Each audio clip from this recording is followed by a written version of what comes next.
नमस्कार, मी प्रमिला झांबरे। तर आज मी बनवते दोडक्याची चटणी। तर इथे मी 3 दोडकं घेतलेले आहेत। तर अगोदर आपल्याला दोडका चिरून घ्यायचा आहे, कडू आहे का गोड आहे बघायचं आहे, आणि नंतर ह्याची सगळी साल काढून आपल्याला बारीक चिरून दोडका घेणार आहे मी। तर दोडका मी चिरून घेतलाय, साल काढून पाण्यामध्ये ठेवलाय धुण्यासाठी। तर इथे मी शेंगा घेतल्या, त्या लसूण घेतलाय, हिरवी मिरची, थोडीशी कोथिंबीर, जिरे आणि हळद घेतले। तर आपण अगोदर शेंगा भाजून घेऊया।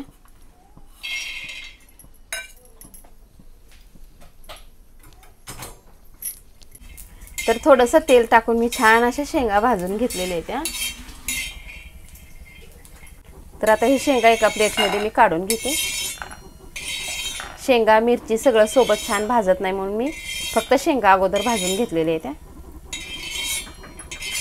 तर शेंगा काढल्या त्या मी थोडंसं तेल वतते मिरची भाजण्यासाठी। तर मी 1 चमचा ह्यात जिरे टाकून घेतले। जिरे छान अशी तडतडले, ह्यात लसूण टाकलाय। आता त्याच्यासोबत मिरची पण भाजून घेणार आहे।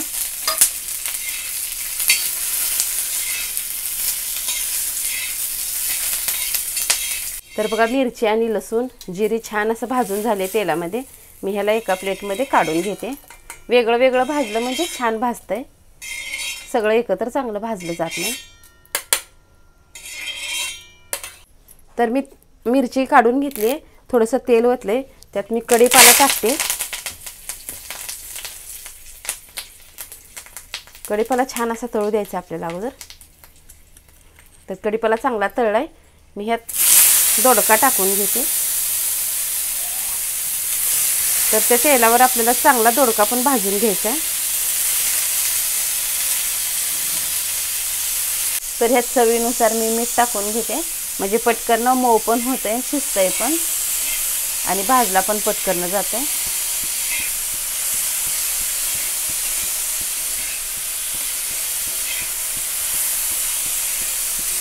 तर बघा, छान असा दोडका चांगला भाजून झालाय तेल टाकून।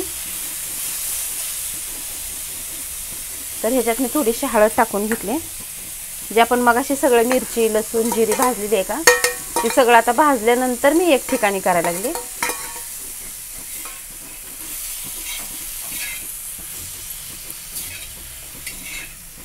तर ह्यातच आता मी शेंगा पण टाकून घेणार आहे।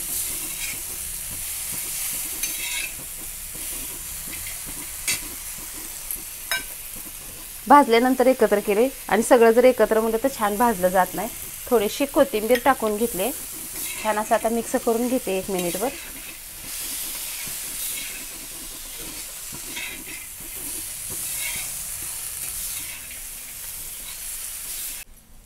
तर आता सगळं भाजून झालंय छान असं। मी गॅस बंद केलेला आहे, ह्याला एका प्लेटमध्ये काढून घेते।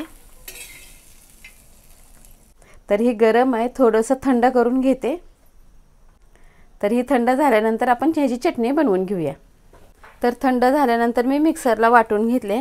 तर जास्त पण बारीक केलं नाही, थोडंसं मिक्सर फिरवून बंद केलेलं आहे।